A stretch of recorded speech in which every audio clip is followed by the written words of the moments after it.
Welcome to Fit Talk with Coach Luis. If you're serious about getting fit, then this is your show. This is a podcast where fitness enthusiasts share all the ups and downs, the challenges, and the victories on their fitness journey. Now, here's your host, Coach Luis. All right, everyone. Welcome again to Fit Talk with Coach Luis. And today we are talking with Ashley, a really, really great professional lifter, if I may say so myself.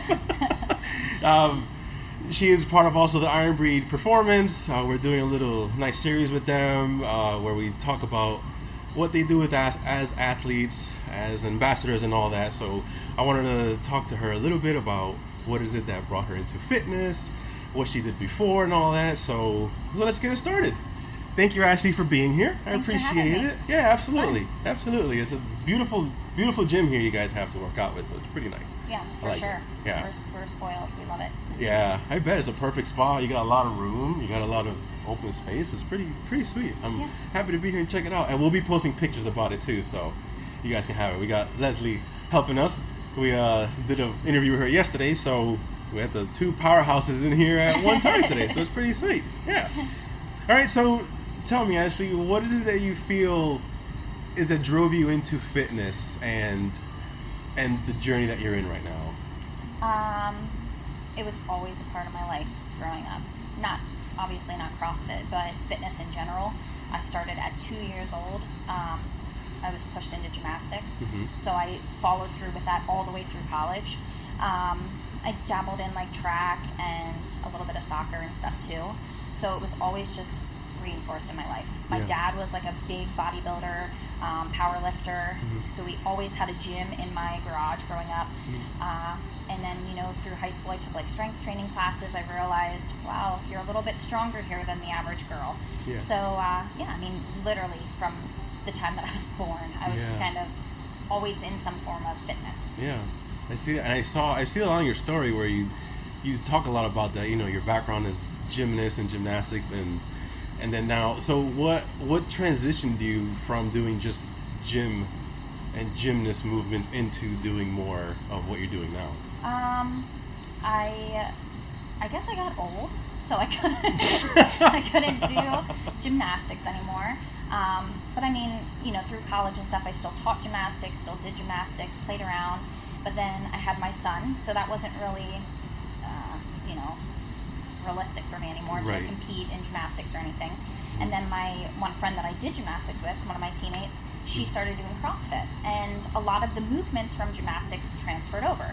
You still get to play on bars and rings and handstands and things like that. So I watched her at a competition and I was like, I think I could do that. And then it was just fun from there, so I just kind of stuck with it. Yeah. And how long have you been doing then, from that transition, how long has it been since you started doing more of the CrossFit type workouts? It was a while. From high school, from college, I was probably not doing as much fitness as I should have been for like maybe 5 years or so. And then I started CrossFit, and I've been there for about 7, doing CrossFit for 7-ish, I would say. That's good. So about 7 years. Yeah. Very nice. In some form of another. Not always like this extreme, and I'll bounce back and forth, do some powerlifting competitions and stuff too. So tell me about that. Powerlifting competitions. How, you got any coming up? I did not commit to anything. Okay. I qualified to compete at Women's Worlds, and then when I looked it up, it's usually in September. This year, of course, it's the beginning of August, and I looked at it way too late, so I would need at least a longer training block, so that's probably out of the question.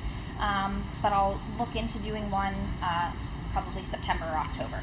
Okay. So I'll start training now. I only usually do one a year. I just hate training by myself. I hate doing the repetitive training, like 5 sets of 10 over and over and over.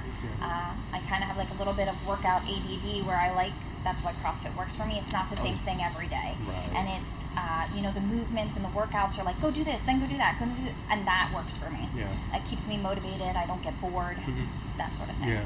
I was just going to ask you that if that's why you like the CrossFit world, because it mixes so much with the gymnastic world you're in, where you're always doing something different.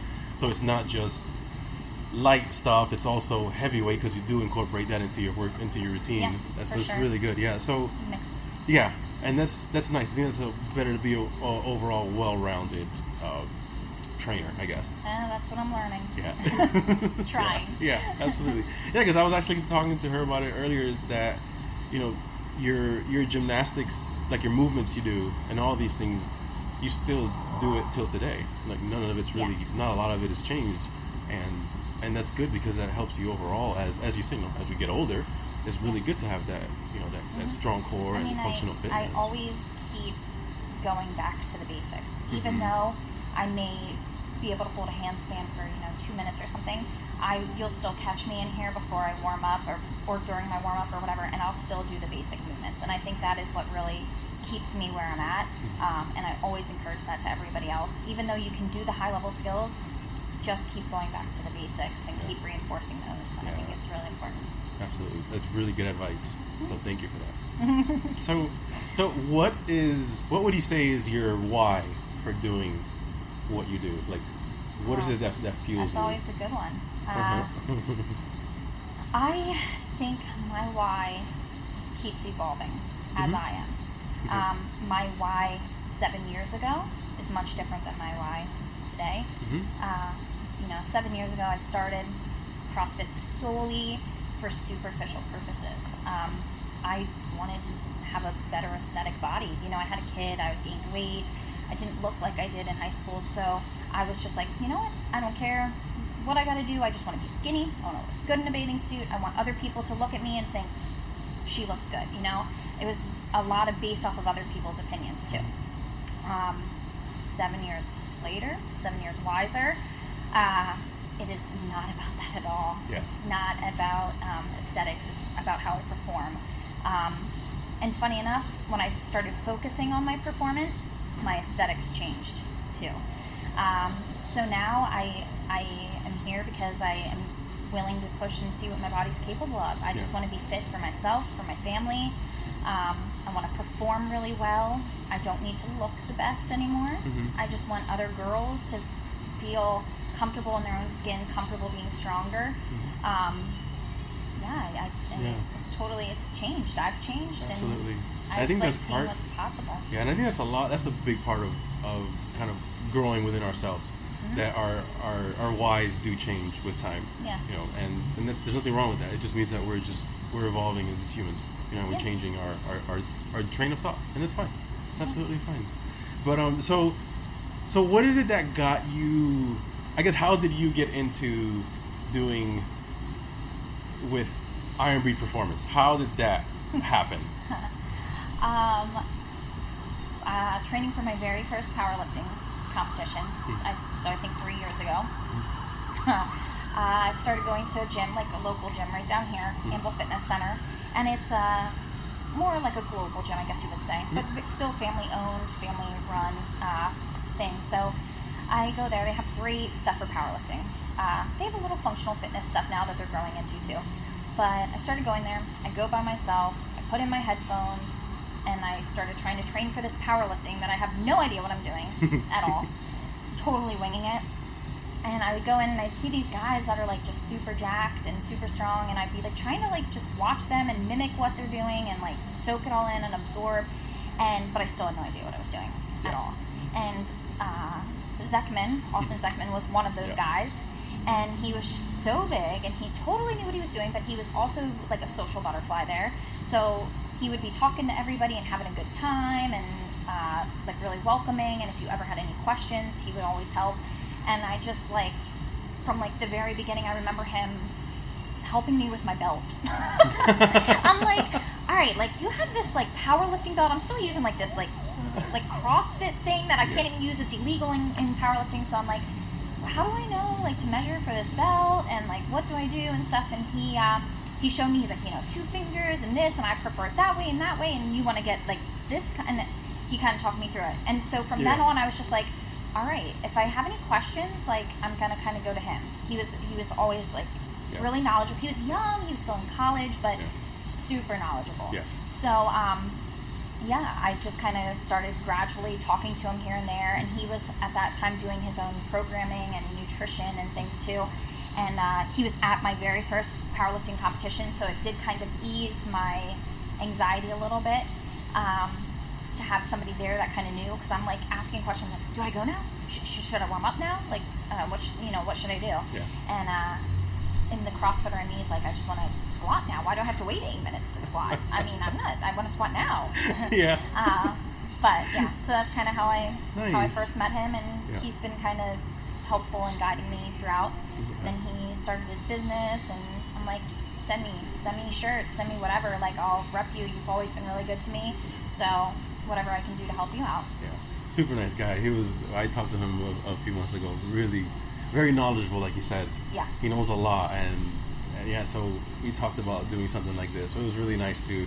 He was like, I know exactly who would be perfect. So he said you. So yeah. That was pretty cool. They got to reach out and yeah. actually do this. So nice. So what message would you want to send out to anyone that's listening about you and your story and stuff like that? What is there a message that you'd like to give them to, if they're maybe going through struggles or something like that, to where you would like to tell them, what tip or something that maybe that you went through that where you felt like man, this is, I don't know what to do now, like something that would help them push through some type of struggle that they may be going through?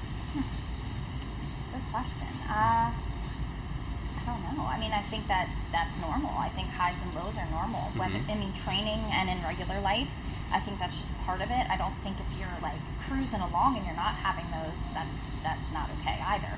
You should feel the highs and you should feel the lows. I definitely hit points in my training when I'm never motivated half the time. I love naps and stuff, so I love like naps and food. But you get back on track, You might have like a bad week or a couple days or something that you're down, but give yourself that time, marinate in that a little bit, and then get back out. And just get back out there and get back to the gym. I guarantee as soon as you get out there or you go do whatever work you have to do, you job, you get your money, you're gonna get back into it. And I think just be comfortable in yourself. Don't let where anybody else is in their life deter you. Stay on your own path, focus on your own stuff. Everybody hits it at a different point in their life. So if you're not where somebody else is at the same age, that's okay. You do it on your own timeline. That's good. I love that last piece you said. Is really you against you. Yeah, for sure. And just focus on that.